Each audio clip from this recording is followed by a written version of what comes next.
This is Tailgate Talk. It's Ritter, Wags, and Tasker all together. Of course, Wags on the phone at home this week. We got to talk about a lot of stuff, including, I guess we can talk about bourbon a bit because Wags and I bumped into each other earlier this week. We were at a place in Germantown, right in his neck of the woods. So we can talk about that. We're also going to talk about walleyes. Some changes with size limits, slot limits, different lakes changing things up as we enter the new fishing season. And at that time of year, again, when the Wisconsin Department of Natural Resources puts out their spring survey, that you can kind of answer the big questionnaire that helps set seasons and what they do and how they do conservation. And I know, Tasker, you went through and actually filled it out, so I want to get a bit on your experience with that and some of the questions that they asked on this year's survey that really stand out to you. But why don't we just jump right into the liquid portion of the show and talk about bourbon, because I was actually out filming something for my other radio show this week at a place in Germantown and bumped into none other than Paul Wagner, completely unplanned. We did not know it. Yeah. So Tasker's he's not foreign of the place either, so it was great to be there. Yeah. So I decided to join the whiskey club. I'm kind of tinkering around with it. Beer has become, as I get older, you guys are still young, but as you get too old, it's like beer was weighing me down and getting to that point. And I've been a tequila guy for a while, which is something that, if you don't know this, the whiskey club there is into tequilas now. They're gradually going into tequila, so it's going to be almost a whiskey / tequila. This is, by the way, the distillery in Germantown is what we're talking about, the distillery in Germantown. So it's really hidden out like in the middle of nowhere. I mean, unless you're from and around that Washington County area, I feel like it's not known about, and it's one of those gems that I'm like, okay, I want to shine a light on it now because it's pretty cool. Like, and the amount of bourbons that they had in house was absolutely just bonkers to me, being a bourbon and rum drinker that I am. Yeah, they have like crazy numbers in terms of like where they rank in terms of across the state for different labels and brands for how much they actually go through in volume a year. They're like top 3 for the majority of them. Unreal. It's insane. And, like we were just saying before we got on here, unless you get there at kind of an odd time, I mean, you're basically not able to get a table, or you have to wait for an hour. I mean, it's always busy, and for a lot of good reasons. I mean, they've got a lot of great drinks, and their food is great. Obviously, they won the fish fry. Isn't that a sign, though, of any good like restaurant in a small town? Is that it's like, think about anywhere you've ever been on hunting or fishing trips of sorts. You go past a place that the parking lot is absolutely packed full at 11 o'clock on a Tuesday. Like, isn't that the sign that you're like, okay, maybe that's a place I should stop? That's the spot. But if it's not a heavy traffic area, you would never know that unless you actually go there. And it's not that far from Cabela's. If you take whatever that is, 145 or whatever, and take the little angled road there. But the good news, they just announced that they're taking over a place that was in Grafton as well, which that place, I've been there a couple times, that's a pretty good sized place. So they should be all right there. I mean, I'm sure they'll fill that place up. So that they got it. They closed on it yesterday, or which would have been Wednesday. They closed on it, or Tuesday. And yeah, it's going to be pretty nice. It's going to be huge. Unfortunately, for what you went back to is there is no Cabela's there. There's no Cabela's. There's no Matthews store across, and there's no shooting range. So I said, we do the distillery. I said, we'll be back here, Shaun. We will do the one in Richfield. We'll go shoot. And then talking about their production, which is weird, Charles Woodson, former Packer, L.A. Raider, Las Vegas Raider, whatever you want to call him, he came out with a whiskey, and actually the distillery in Germantown right there went through 700 cases. Charles Woodson literally flew out there, did his promo and his show there. They outsold, the distillery outsold Las Vegas Raiders Stadium, Alliance Stadium in Vegas. Wow. With more whiskey, Charles Woodson whiskey sold here. So that's insane. So he came out.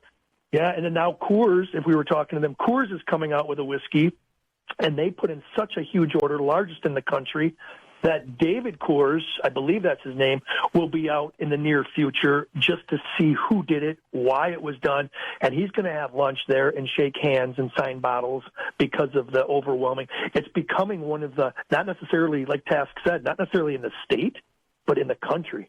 Wow. All right, so favorite kind of what's your best bourbon pour? Your favorite bourbon pour that you've had, or one that's in a collection of yours, Wags? I tried that new Bard's. I like that. Well, she gave me a couple. I'm going to go back to my cheaper, the Eagle Rare. I like the Eagle Rare. I like it. When you join the club, you get you get your bottles. I started a rye. She went with me. She gave me a rye, and I haven't gone down there yet. But I'm just going to go straight with a bourbon whiskey. Eagle Rare is my first, and the one that I've kind of become adapted to. It's so good. It's definitely my favorite. Just like sipping to have. I love an Eagle Rare. It's one of my favorite bottles in my collection because of that. It's like my. I don't want to say my everyday drinker, but it's my Friday drink. It's not my special occasion. It's not my everyday, but it's like my Friday night. I'm going to have, a little Eagle Rare neat. Yeah. How about you? I got into this 1792, which is just one of the brands, and it was a sweet wheat. So I tried a couple different kinds, and that was one. But it's basically impossible to find.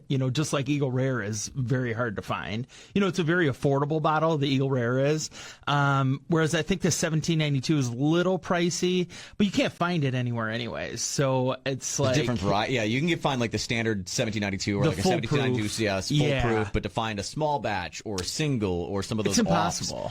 It's just this bourbon collection that people are starting to establish is just taking over. It's wild. The secondary market of these things. So I went back in 2020.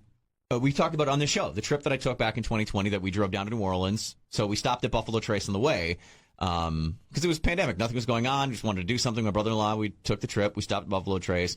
You could go there and at the distillery, you could buy a ton of, they had E.H. Taylor, they had Eagle Rare, they had a bunch of their brands all available. Now, my brother just went back this year and did Buffalo Trace. And the way they've done it now is every morning they release an allocation of one of their brands, and it sells out in 10 minutes.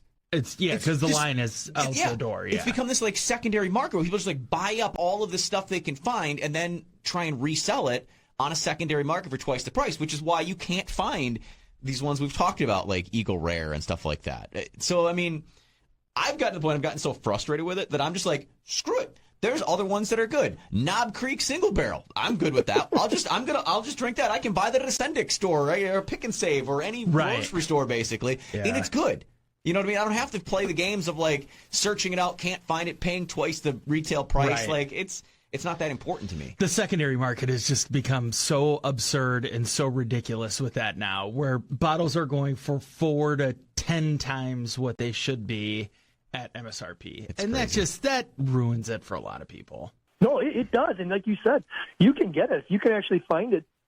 What your best bet is to try to find the liquor managers at a Piggly Wiggly, at a Sendik's, at a Festival Foods, and try to get in with them because, I had a very fortunate one. One of them was a member of our fantasy baseball camp at Miller Park last year, and he's a big guy, and he's a big wig, and he orders, and I actually stopped in on a random call, and I just asked him, he said, hey, I got something on the side here. Why don't you take it? It was the bottle of Eagle Rare.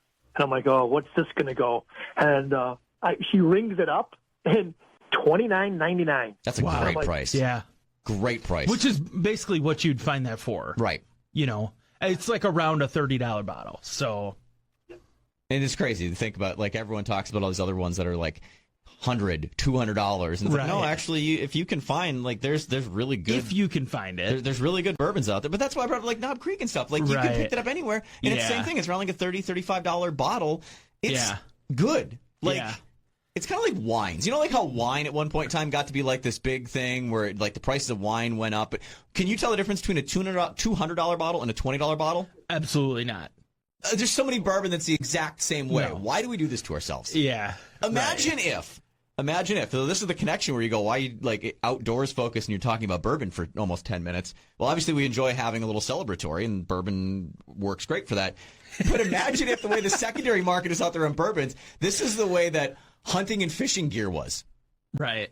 Oh, you want some new arrows or some new arrowheads? Well, you got to hit the secondary market because there was a line out the door, and they bought up the allocation of broadheads that you were looking for. God, as if they're not expensive enough, Yeah, exactly. Right, all of a sudden you're looking at, hey, I want that new Rage. Well, yeah, I know if you find it somewhere, it says on their website it's $39.99, but you're paying $120. We're very close to that just because of the shortages of things. Yeah. But I mean, it's just like popped in my head. I'm like, there's all this like weird thing that's happened there. Like, imagine if it happened in the outdoors. Like, I please don't ever do that. Don't ever happen. I'm like just going to keep praying that that's never a thing, because it's been bad enough with baits, me and fishing to trying to find baits, which is why just recently I snatched up a whole bunch of baits from X Zone. And we talked about it last week in the show, mentioned it. It's a bait that I think is going to be like the it bait of 2022. Once the smallmouth tournaments start up here in the north, with the pros, they're going to find this bait being like a slayer. And I got a feeling it's going to fly off shelves of anywhere that's got it. So I snatched up a whole bunch to make sure that I had them. Because, who's got smallmouth tournament happening sometime in June? This guy. So you're the guy we're going to be mad at when we can't find the bait. Yeah, we're going to be going begging Ritter for smallmouth baits now. And he's like, well, I bought it for $8.99 a pack, but, for $38.99, I'll give it to you. Oh, I gotta love capitalism. Anyway, we're going to talk about some changes in and around the state, speaking of fishing, but not my bass, walleyes. And some people kind of are up in arms and don't know how to feel about some changes that are coming. So we're going to get to that. Ritter, Wags, and Tasker, you can follow us on our socials, @On the Tailgate. I would love to hear from you on there. And post out the question, actually, this week on our Instagram with a little post talking about walleyes. All right? And just simply... we had posted out there, walleye limits. Are you okay with the standard 3 fish a day limit? Because it's been brought up, and so we'd kind of get into things. We had a lot of great responses on our Instagram with that. One Buffalo Catcher commented, fishing regulations were written on the assumption anglers wouldn't quit fishing before depleting a population, or that they would quit fishing before depleting a population. Research shows that isn't true. We fish different places for different reasons. Good anglers target specific patterns to maintain catch rates, even as populations decline. Probably time to admit that we do impact fish populations and hatcheries can't fix it. I thought that was a great look at it. Yeah. Because there's a lot of people like, don't tell me how many fish I can keep, and there's this whole like, don't shame someone for keeping fish. And I try not to ever shame, like, me as a bass angler. It's always like, oh, you don't keep bass, you release every bass. I've got video on my YouTube channel where I kept bass. I cooked bass. I've done it. I mean, I did it kind of as like a show and experiment on that, but it's all, I feel, within I'm trying to think of the word for it. There's a bit of responsibility that comes with something like that. And so that's where I've always been a big proponent of slots. I think slots are a great way because you're protecting your bigger breeders, and this goes for any fish species, bass, walleye, northerns, whatever. You're protecting those bigger breeders, and you're still allowing harvest, because you still have to have some harvest. Like, you have to, which is where I feel like bass, there does need to be some bit of a harvest. So that's, to me, every now and then, a 14-inch bass, all right, laid it out, it tastes delicious. And as I did the experiment, I did, like, you do a redfish on the half shell, did bass on the half shell on the grill, awesome. It was really good. But it was that 14-inch. Anything bigger, that's where they're all, like, I think big fish taste like crap. The smaller fish are the better ones to keep anyway, which is why we all love panfish. Right. Right? You got to catch a lot of them, but they end up tasting all right. So did you guys do the DNR survey then? I haven't done it yet. I want to get around it, but what I was going to say here, this is the big change that's coming up. They just announced for the northern Wisconsin walleye regulations. This is in effect for the 2022 season. Anglers can keep a daily bag limit of 3 walleyes, at least 15 inches, but less than 20. So there's my limit, 15 to 20. Or they can keep 2 walleyes, 15 to 20, and 1 over 24. So that affects, just went in as of May 7th. As, kind of known as the start of the fishing season. So, or will go into effect as of May 7th. So it's the 3 fish, 15 to 20, but you can keep 1 over 24. Because that was one of the questions that was on there. But then another one in tangent to that was, would you favor DNR adding a rehab regulation to the management toolbox, which is a lot of words to basically say, 18-inch minimum length limit, no harvest of walleye from 22 to 28. That's your slot of no harvest. I'm all for that. And to me, there's no point. 28 that's your trophy. But y'all know me, I've said it on this show, and I've become a huge proponent of just doing a replica. Yeah. At that point, I mean, I feel bad. I've got a 6-pound smallmouth on the wall that to this day I would have just done a replica. I wish I would have. Yeah, and then you get one over 28 inches. So the 22 to 28 is your slot. That's the healthy spawning size. And then, so that was one of the things that they had went in. And, we've talked about that so much. And I'm like, what? I don't mind that. I mean, you get anywhere from an 18 to a 22-inch walleye. That's going to be good eating. And if you really want to keep that one that's over that, whether you think that's going to be good eating or not, or you just want that to be your trophy, then great. Then go ahead and do that. I'm fine with that. I think that slot's just a little high for eating-wise. Did you say I think it's a little high for my eating. I love the smaller fish, obviously, and I have no qualms about what's the main goal. Walleye fishermen, what do you want? You want a 30-inch 10-pounder. Right. You know what? If you catch that, sort of like what we do with muskies, you want the 50. You throw it back. Nobody eats a muskie. If you have that opportunity for the 30-10 walleye, replica is the way to go. So I wouldn't even I would almost try to persuade everybody to catch and release the trophy. Like you just said, Ritter, I would rather have a replica or the dimensions set up there rather than the fish on those older trophy fish. Right. But when you're coming to fill your stomach and you want to eat, I think, I would almost, I know everybody would bark at that, but almost go for that smaller slot size. Same with the cold water northerns that I can cut up the Y bone, cut up in cubes. Northern, cold, small northern are phenomenal. Yeah, walleyes. I've always been, when it comes to walleyes, 15 to 17. Those are the keeper eaters. No bigger than 18. 18 the top that'll go. Yeah. Like even we're in Canada, that's what it is. I pretty much try and catch 2 17s a day, and that's my meal. Like my shore lunch, I'll eat 2 17-inch walleye. Like to me, that's absolutely perfect. I don't want them any bigger. I like the smaller ones that could taste better. I mentioned bass. I would never keep a bass over 16, 14, 16. Like that's it. Preferably both 2 14s and call it good.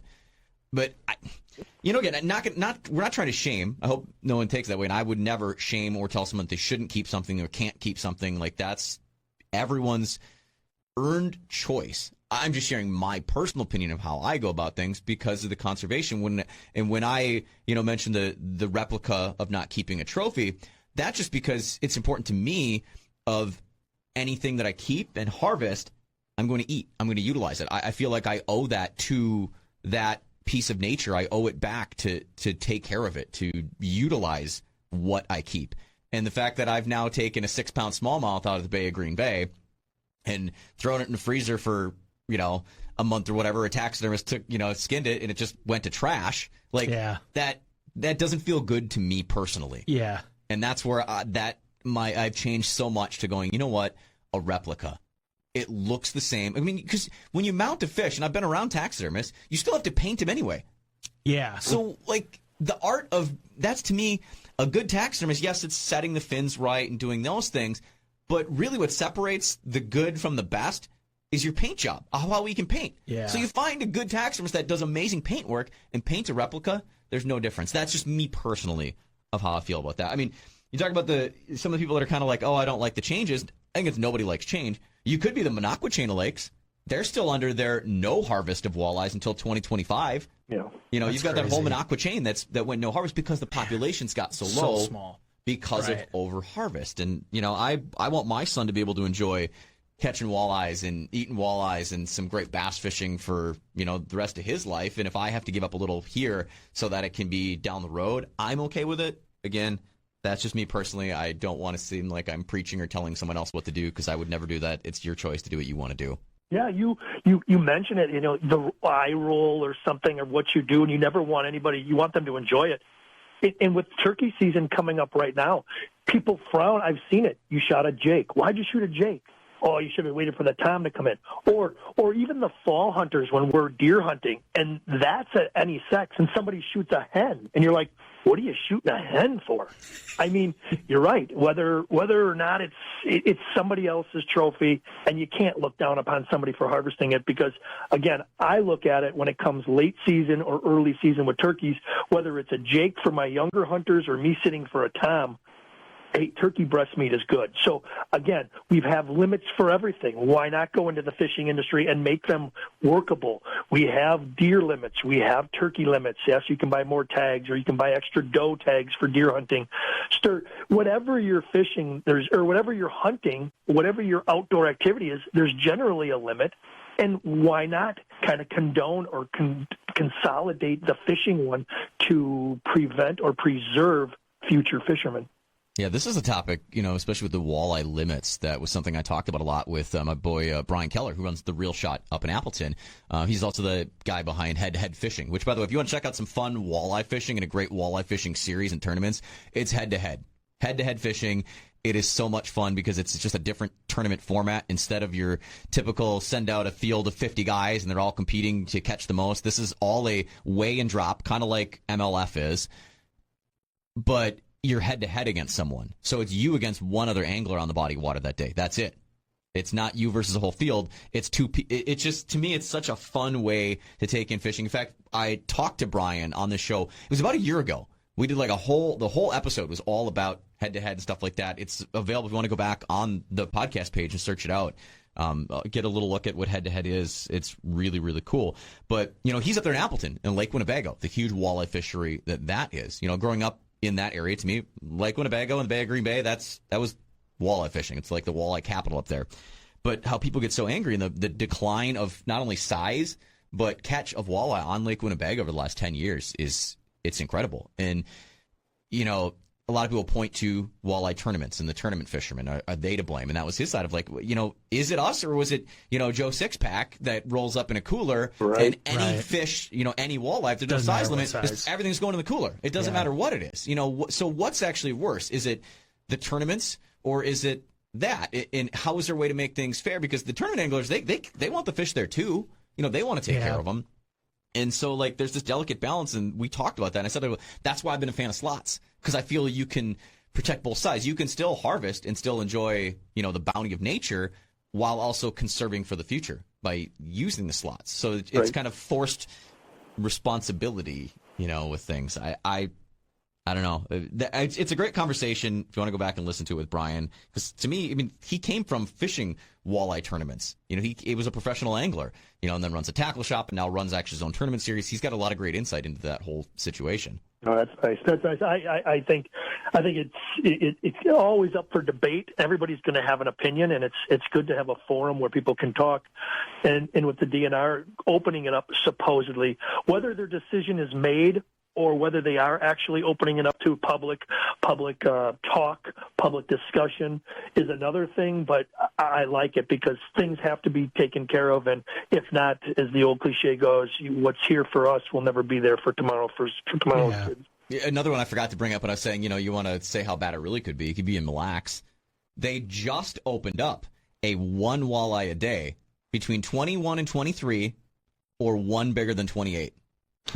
On Mille Lacs. Wow. So that's, in effect, Saturday, May 14th through Monday, May 30th. So it's 2 weeks of it, but they had been on, and that's, again, during the spawns to protect it.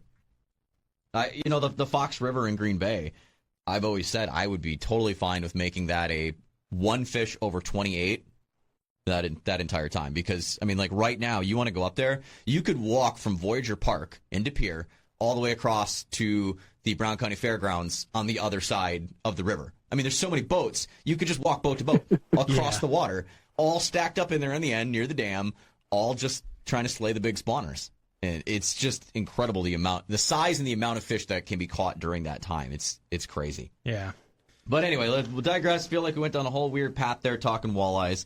I want to hear about more of that survey thing, Tasker. Yeah, I've got a couple screenshots, so I'll, all right. Questions that I saved. We're going to refill the coffee cups. We're going to circle back around to that, the DNR survey that you can actually help kind of plan things. And don't forget Tailgate Talk, brought to you by friends at Buck Rub Outfitters. They are in Pewaukee off of Silverdale Road. Whether you're looking for a new bow, you got a boat that needs to be serviced before turkey season, or you need something serviced, before the next bow season. Yeah, fall's going to be before you know it. Look how fast spring came up on you. Go check out our friends, Buck Rub Archery. You can look them up, buckrubarchery.com.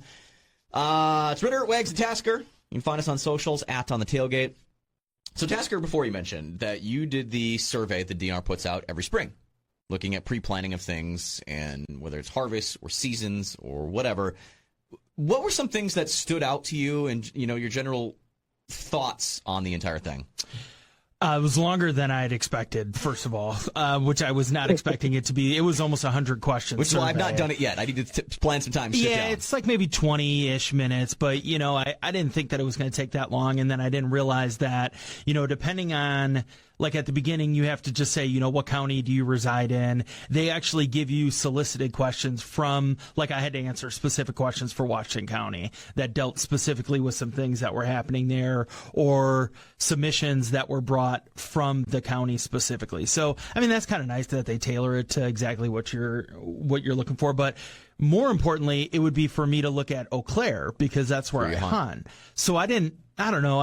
Can I give input on that? But otherwise, you're going to say something? This is the annual spring public hearing and county meeting. So you just go to the DNR's website, and it's right to the first thing that says, put in your input in the spring survey. So this is something you could do. You just, it's right on top of the screen. Spring hearing, submit spring hearing input here. You click it, and that's where you go. So if you're curious, like what we're talking about, where this is in around the state of Wisconsin, that's where it is, Wisconsin's DNR website. Yeah, I guess my other feedback that I had was I thought there were a lot of questions that I just selected no opinion for my answer, because you could do yes, no, or no opinion. There were just a lot of things that are not super relevant to me, so I didn't feel like I needed to weigh in on them, so I just did select no opinion on them. There were actually quite a few things that dealt with the St. Croix River and catfish changes. And it's not relevant, so I felt like it wasn't really my place to weigh in on them. Which, I don't know, good or bad, I could have an opinion on it, but it's also not relevant to me, so I don't know that it's fair. Curious if people that, like you said, they feel it's not relevant, just go no answer, or they just try and fill it in and answer something. I don't know. That's what I did. Was no opinion. How about you, Eggs? If it's not relevant, do you bother answering, or? I like that theory. I would rather have a no opinion. I know so many people that are into trapping. I don't know the difference between and how long I have to apply for a preference point to get an otter. I don't know what trapping legalities are. So instead of an uneducated person trying to think he knows what's going on, I'd rather have. I agree with that, Task. I think that's good. No opinion, and let the trappers or the catfish, those people in that general, let them vote and keep that no opinion available as an answer, so that someone doesn't deter something, whether they're upset about it. Right. Some guy comes in and sets traps, and he leaves his traps here, and I came over there, and he never checked that one dog-proof one, and there's a coon in there since last spring. And you know what? I don't want, somebody. I think that I like that. No opinion is a very good option for people that are uneducated or unknown or unwilling to do and deal with that aspect. Speaking of preference points, did you enjoy the refund from the Wisconsin Department of Natural Resources with no wolf hunt, that they were issuing refunds for people that put in for tags and points this year?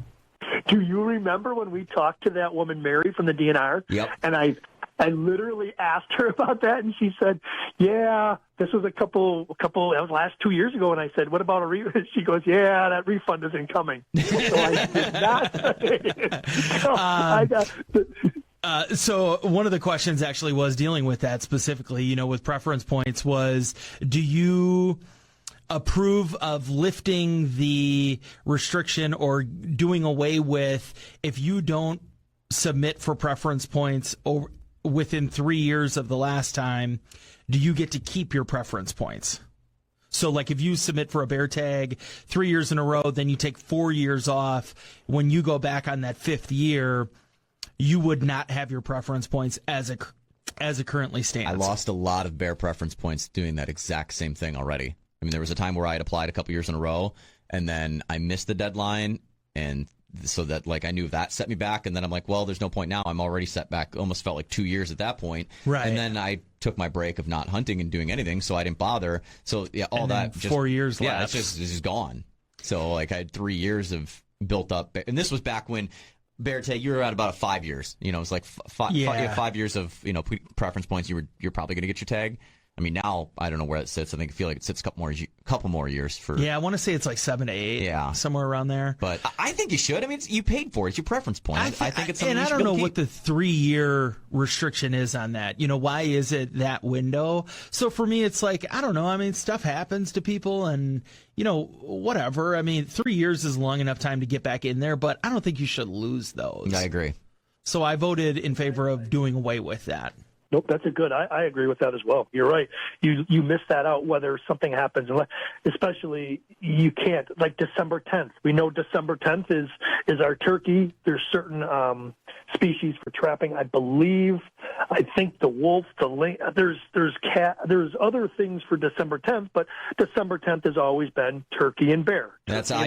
Auto instantly every time.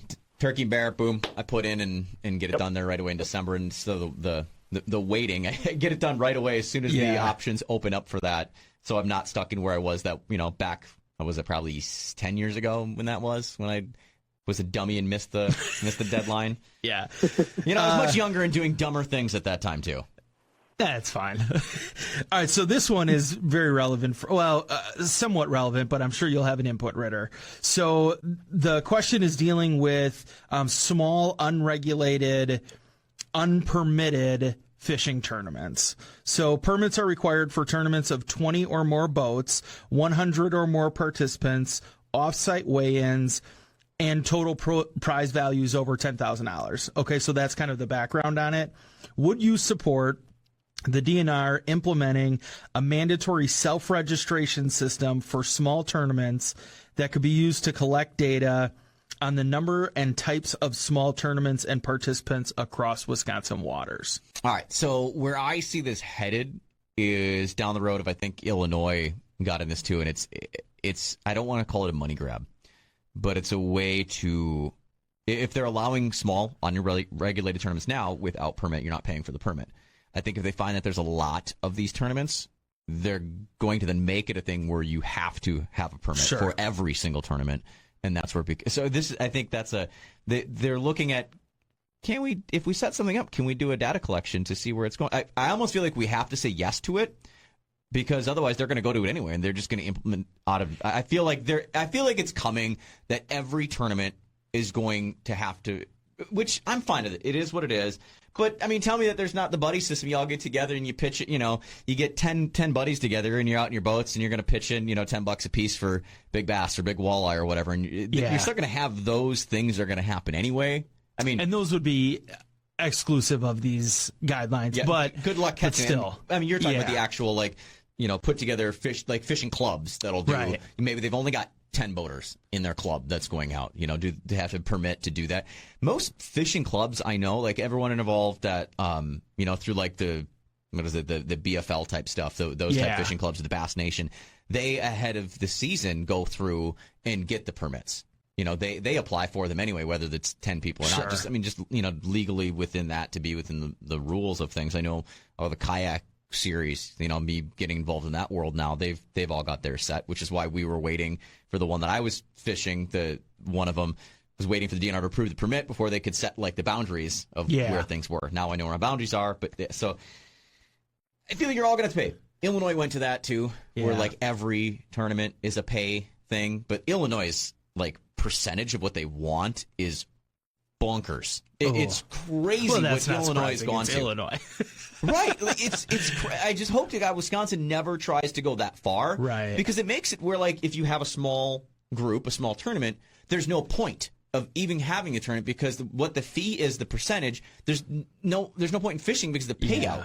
And if you're putting in $50 for an entry fee, and by the time, you've got your 10 boats, that's $500, and the state of Illinois wants a percentage, they take their huge percentage out, you're stuck with $100 of a payout. Are you going to pay $50 to fish in a tournament that you can win $100? No.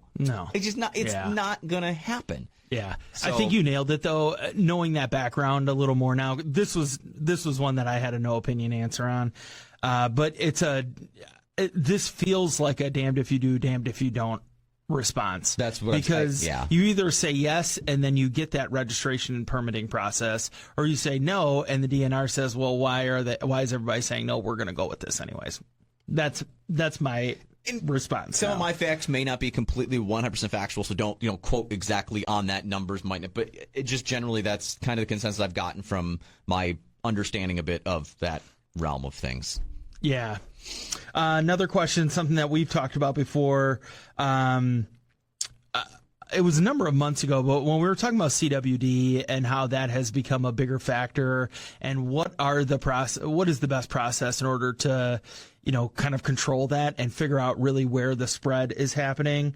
It really looks like it's in the southwestern corner of the state. That's the majority of it, that Iowa County, Grant County, everything down there. Do you support having the Wisconsin DNR undertake a 2-year pilot project to test if offering a healthy herds incentive payment to landowners and hunters can increase the testing rates and remove CWD positive deer to levels effective in reducing prevalence and slowing disease spread? I'm for anything they're going to stick into stopping, slowing, and detecting CWD. I wish we could bring back the registrations, and I wish it was almost a mandatory, test at registration station. I wish. Well, that was one of the questions too. Would you like to bring back in-person game registration? I think a lot of people are going to say yes to that, because not only do. There is the convenience of the newer system of just pop on your phone and check it in and you're done. Like, I do like that. The young techie, busy life dad type thing. Like, I get that. I love that side of things. But there's so many people that I know miss the old days of hanging around the registration station and seeing the people roll up to register a trophy, or just I think of the experience of a young kid getting their first year and, being able to, be excited about their first year, and they get to bring it in to get it registered, and like there's that aspect of things that I think is so much ingrained in the heritage of not only our state, but just hunting in general, that I think that it's like a good thing to bring back. Yeah, and I think that is my first initial question was, okay, what is the incentive going to be, and how does that actually encourage people to get tested? And if that is a parlay with in-person testing, okay, well then maybe that is a way to actually get people to start doing that. Or, even if you don't want it like a mandatory be test, if they at least bring back the registrations and there's some sort of reward. Yeah. Some sort of like, I don't want to call it a coupon, something right. like that for having your test, for submitting to a test while you're there. I'm all for anything with that. So, and maybe they do that when they send you the results, that you get some sort of an offer, or you get a $5 certificate or something like that back in the mail with your results.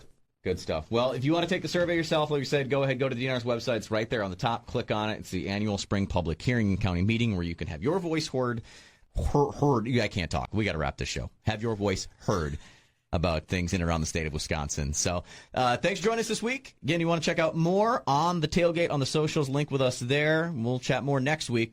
For Tasker and Wags, I'm Shaun Ritter. This is Tailgate Talk.